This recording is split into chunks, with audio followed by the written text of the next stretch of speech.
Doutor, eu gostaria de perguntar para a senhora sobre a análise que muitos fazem da situação que a gente tem hoje, sobre criminalidade, sobre progressão de pena, que eles remetem a uma forma branda de se punir. Então, eles colocam que a lei é branda e que, por isso incentivaria a criminalidade.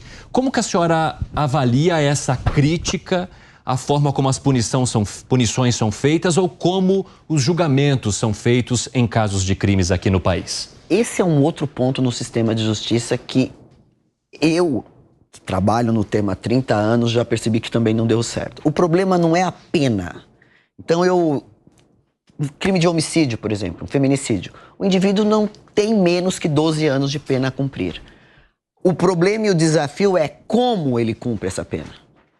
Então, o Brasil ele tem essa situação, que é um instituto de progressão de pena. Então, ele entra com 12 anos, a pena dele é 12 anos, e ele vai progredindo do fechado para o semiaberto, do semiaberto para o aberto, ainda tem indulto, ainda tem livramento condicional. Ele tem institutos que vão costurando o cumprimento de pena, ao contrário do senso de qualquer outro país, que você entra, fica pelo menos 6 anos preso, em regime fechado, e daí, dependendo do seu comportamento, você consegue, passar para uma outra forma de cumprimento de pena. Eu acho que no Brasil o problema é esse, é a forma que se cumpre pena, e mais, onde se cumpre a pena. E a gente volta àquela nossa fala no crime organizado. Eu coloco hoje o indivíduo dentro de um sistema prisional e dependendo de quem está dominando aquele sistema prisional, ele vai trabalhar para o crime organizado, ele vai continuar sendo criminoso ou se tornar, mudar. Ele era um homicídio e agora ele virou um integrante de uma facção criminosa que está lá praticando o tráfico de entorpecente. Eu acho que esse é o desafio, esse é um ponto que precisa mudar.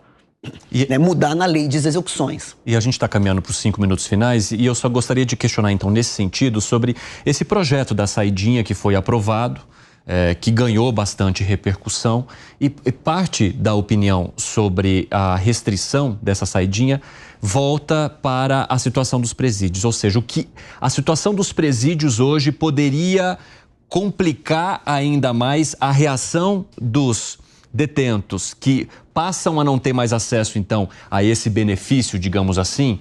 Aonde a senhora se encontra nesse debate? Então, aqui já está para fazer uma prévia de uma discussão que já está se avizinhando. Então, nós temos São Paulo... Sem querer ser algourenta, né? Sem querer agorar. Você vai ver se a sua juíza só fica agorando o sistema, pelo amor de Deus, assim não vai.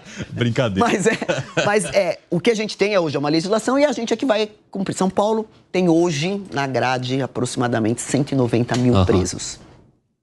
O país inteiro tem 300 mil.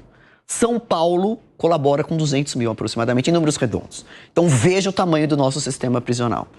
A última saída temporária foi 35 mil, a última acho que foi 33 mil.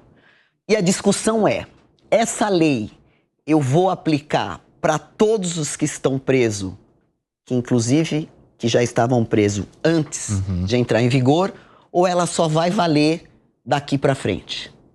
Isso já vai ser a primeira discussão da próxima saidinha temporária que vai ter. Esse é um ponto que vai discutir, aí cada estado vai definir, provavelmente o Superior Tribunal de Justiça e o Supremo Tribunal Federal vão dar a palavra final. Mas essa palavra final vai demorar pelo menos um ano e meio.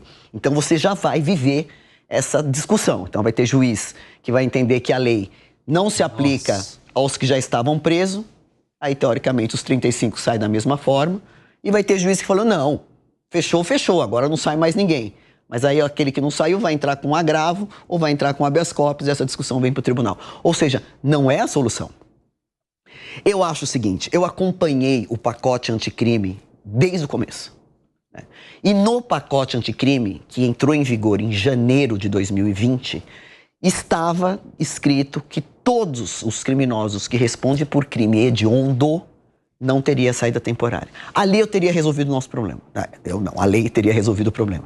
Homicídio, latrocínio, estupro, escravidão, tudo, sequestro, tudo que é crime hediondo, e a lei coloca o crime hediondo, na verdade a Constituição coloca o crime hediondo como um crime que não tem a forma de cumprimento de pena, ele não tem liberdade provisória, não cabe fiança, ele é muito mais restrito, o olhar, ele cabe prisão temporária, ele tem um olhar diferente. Entretanto, o parlamento mudou o pacote anticrime e deixou que Só crime hediondo com evento morte é que não sairia. Ou seja, homicídio consumado, latrocínio e um estupro seguido de morte, às vezes uma extorsão mediante sequestro que morre ao final, que são números baixíssimos. Ou seja, nós perdemos a chance de fazer a mesma coisa que nós estamos fazendo agora, lá em 2020. Agora se impediu, e tem toda a inteligência, a contra-inteligência da Polícia Penal, monitorando qual vai ser a reação do sistema prisional. Porque vem.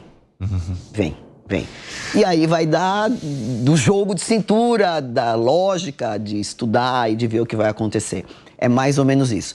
Do jeito que estava, eu concordo que não dá. Você pegar um indivíduo que matou o pai e a mãe e deixar ele sair temporariamente no Dia das Mães é, no mínimo, antiético e moral. No mínimo. Mas era o que a lei disciplinava e era o que o juiz tinha que cumprir a lei. Agora, né, com essa colocação e mais o exame criminológico, vai mudar e muito essa estrutura. Agora, o olhar é só para saber de que lado. Tem que combinar com os russos.